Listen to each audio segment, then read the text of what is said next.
Hey guys, today it's completely oh my god. If you guys can't hear me, then I don't know because today it's a windy day. Yeah, don't ask why we had the chickens out. Oh yeah, we got Jing. You guys okay? We got Jing in your cage. We got Precious so she doesn't blow away.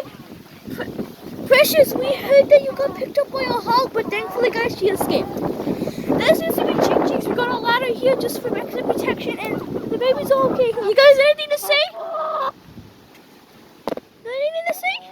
Oh, seriously, now you calm down when I'm in your face. Yeah, a lot of stuff. Apparently, part of the tree broke off from this and landed on the top of both of the cages.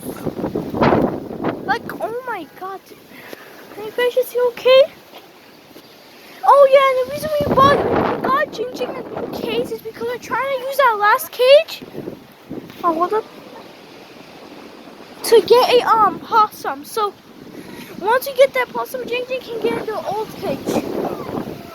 My goodness, dude. See, this is basically it. And then staring Gingy. Because Gingy got hear this. I gotta go inside for now because it's getting windier. Huh, Precious?